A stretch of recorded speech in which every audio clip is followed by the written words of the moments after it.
Hello, Mark. I'm Mary Chen Yinjun. My student number is 47. I'm a freshman.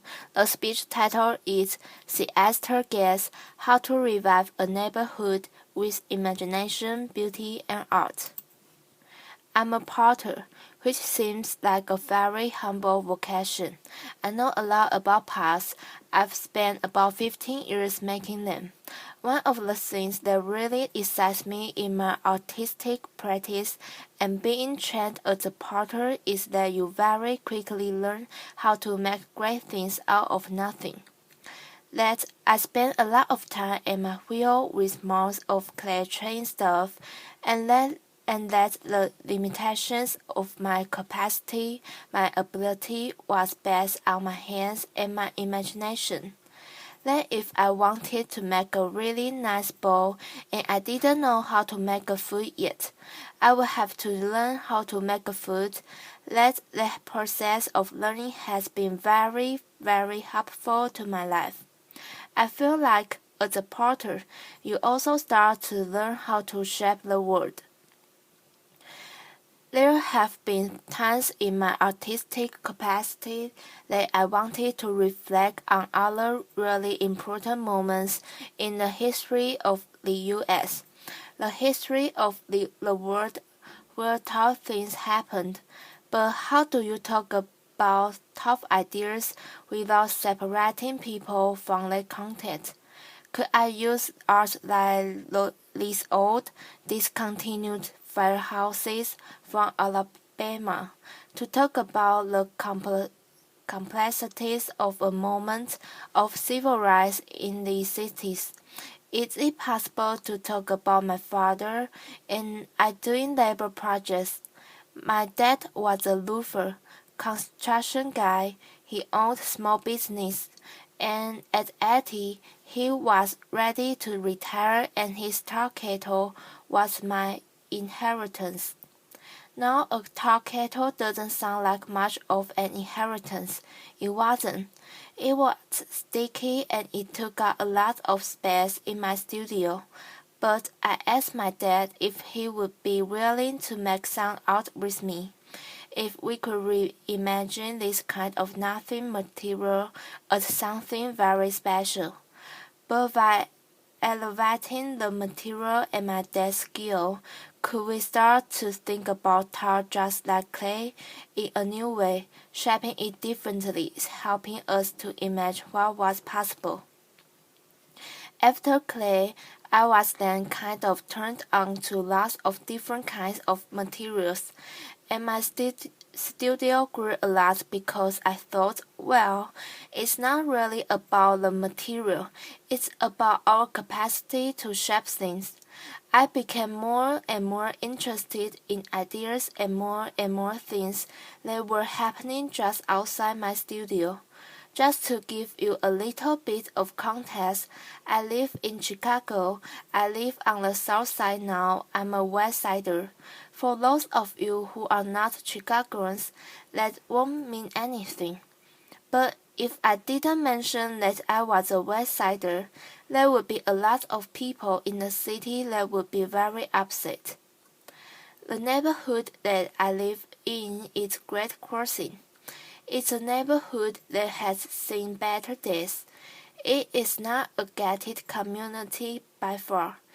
There is lots of abandonment in my neighborhood, and while I was kind of busy making pots and busy making art and having a good art career, there was all of this stuff that was happening just outside my studio.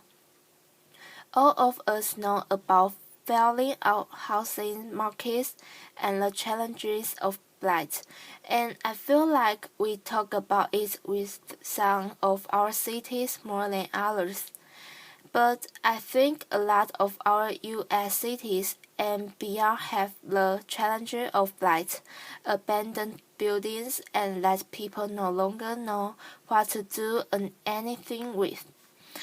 And so I thought, is there a way that I could start to think about these buildings as an extension or an expansion of my artistic practice?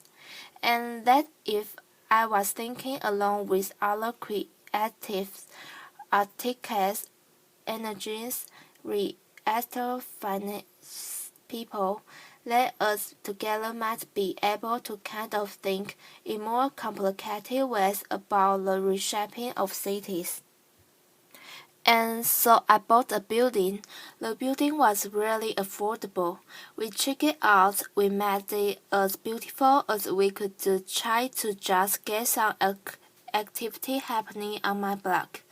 Once I bought the building for about $18,000, I didn't have any money left.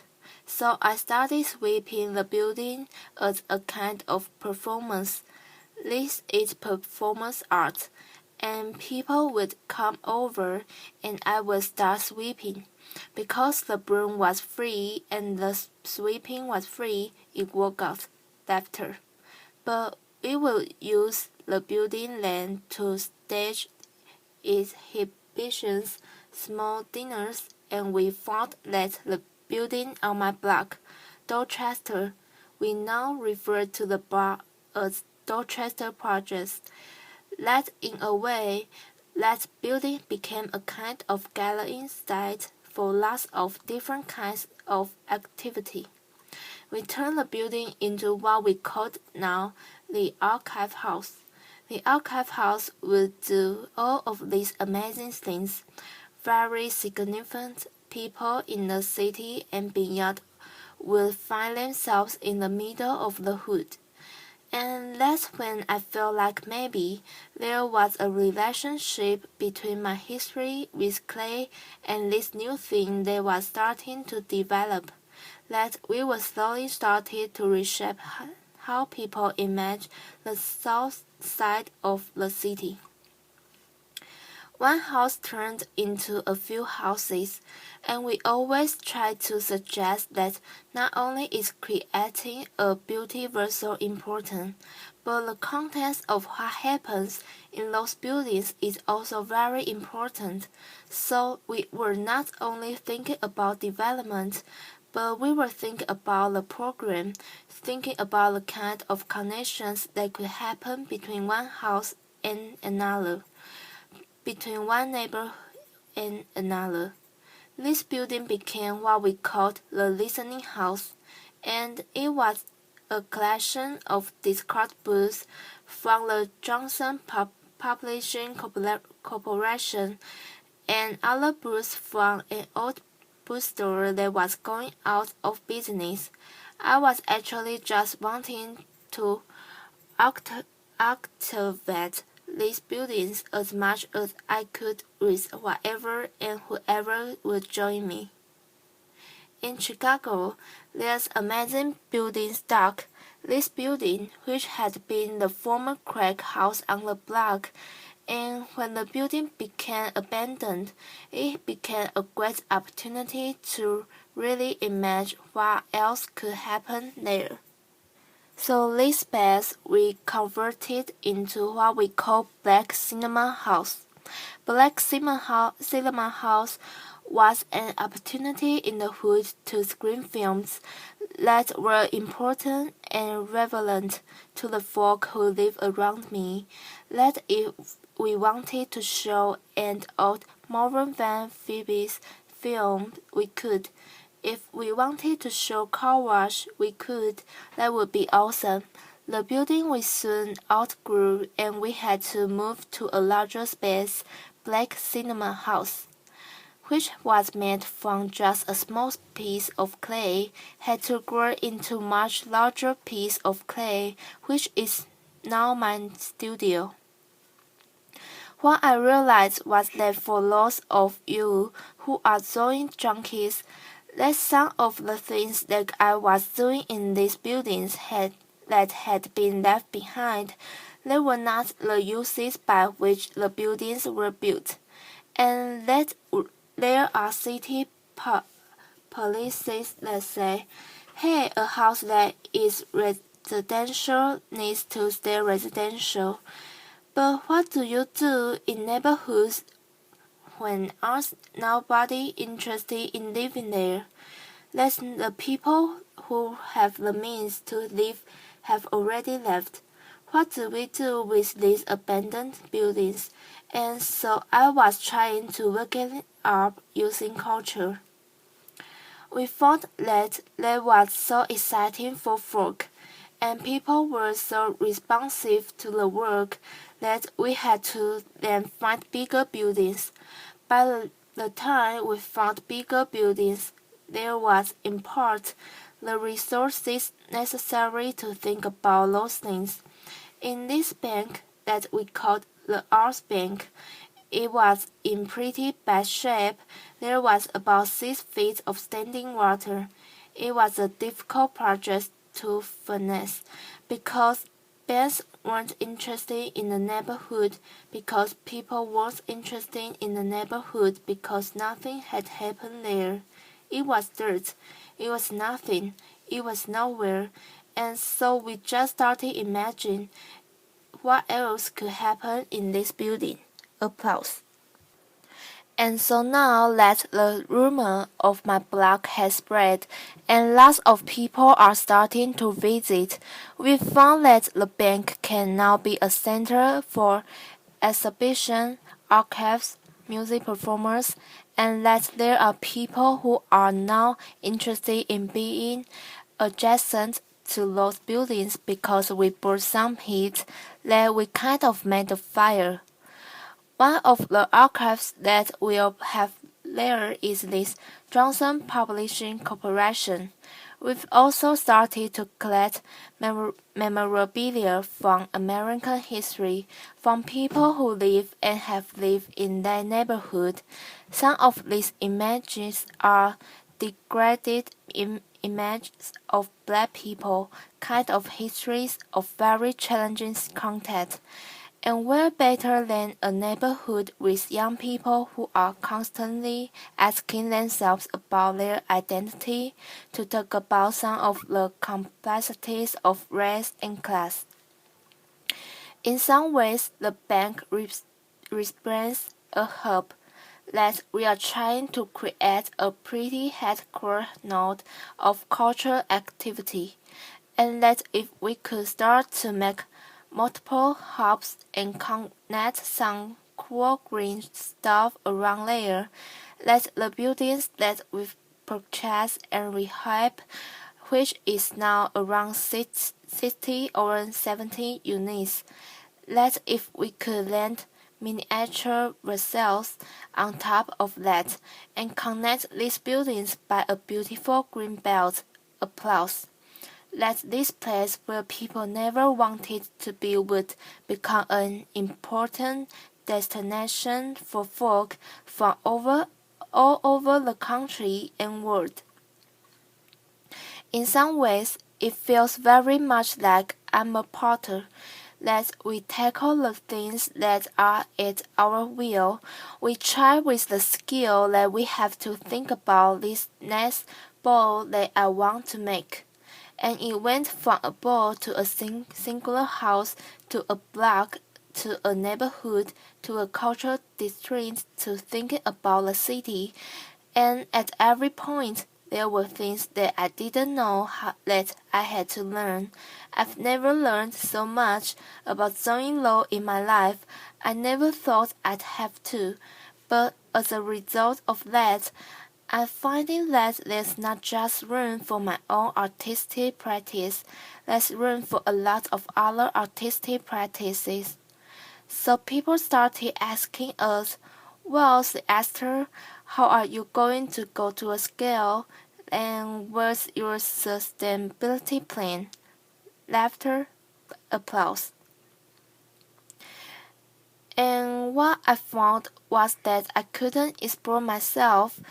That what seems necessary in cities like Akron, Ohio, and Detroit, Michigan, and Gary, India, is that there are people in those places who already believe in those places. They are already dying to make those places beautiful, and that often, those people who are passionate about a place are disconnected from the resources necessary to make cool things happen, or disconnected from a contingency of people that could help make things happen. So now we're starting to give advice around the country on how to start with what you got, how to start with the things that are in front of you, how to make something out of nothing, how to reshape your world as a wheel or as your block over the scale of the city. Thank you very much. Applause. June Cohen. Thank you. So I think many people watching this will be asking themselves the question you just raised at the end. How can they do this in their own county?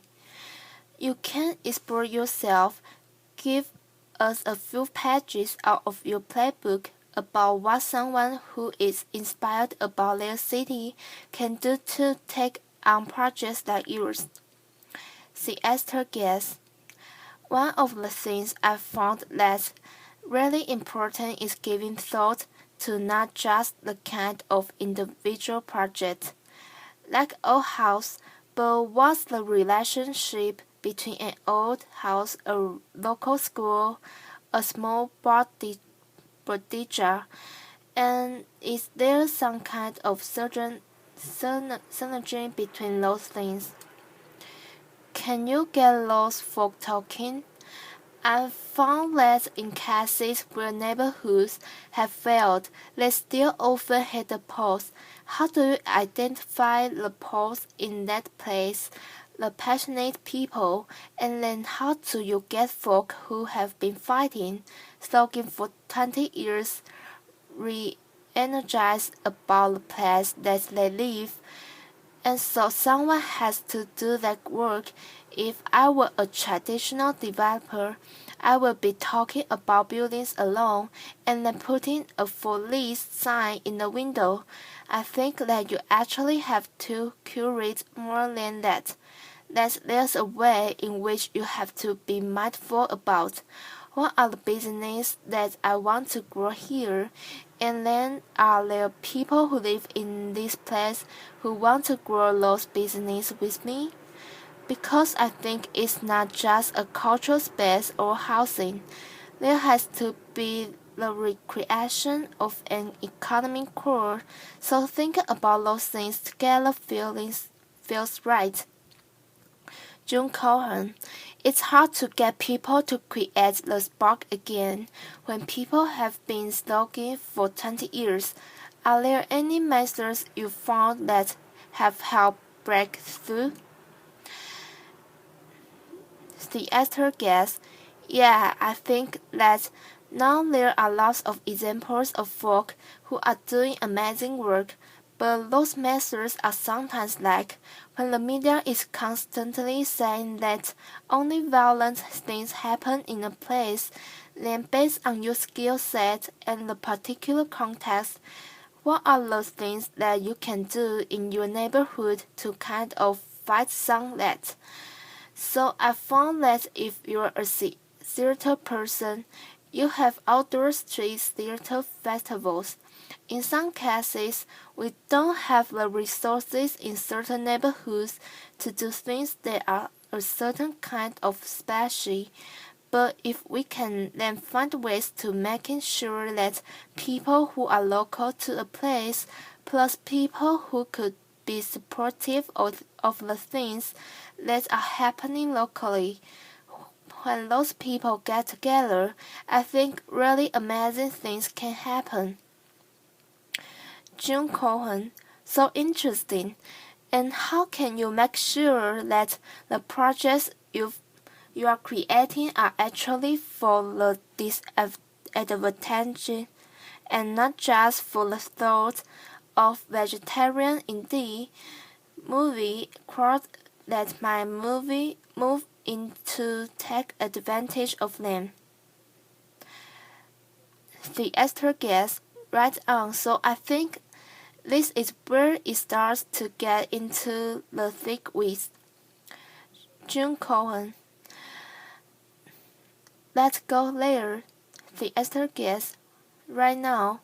Grand Crossing is 99% black, or at least living, and we know that maybe who owns property in a place is different from who works the streets every day. So it's reasonable to say that Grand Crossing is already in the process of being something different than it is today. But are there ways to think about housing trust or land trust or a mission-based development that starts to protect some of the space that happens? Because when you have 7,500 empty lots in a city, you want something to happen there. But you need entities that are not just interested in the development piece, but entities that are interested in the stabilization piece. And I feel like often the developer piece is really motivated. But the other work of a kind of neighborhood consciousness that part doesn't live anymore.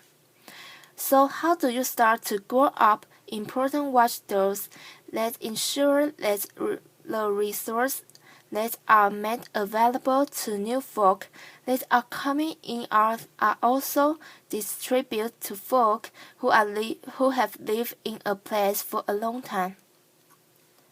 June Cohen. That makes so much sense. One more question. You make such a compelling case for beauty and the importance of beauty in the arts. There would be others who would argue that funds would be better spent on best services for the disadvantaged. How do you combat that viewpoint or come against it? Theaster guest. I believe that beauty is the best service. Applause. Often, what I have found is that when there are resources that have not been made available to certain under-resourced cities or neighborhoods or communities, that sometimes culture is the thing that helps to ignite, and that I can't do everything. I think that there's a way in which if you can start with culture and get people kind of reinvested in their place, other kinds of adjacent amenities start to grow, and then people can make a demand that's a poetic demand, and the political demands that are necessary to work up our cities, they also become very poetic. June Cohen. It makes perfect sense to me, Esther. Thank you so much for being here with us today. Thank you, Esther guest. Applause.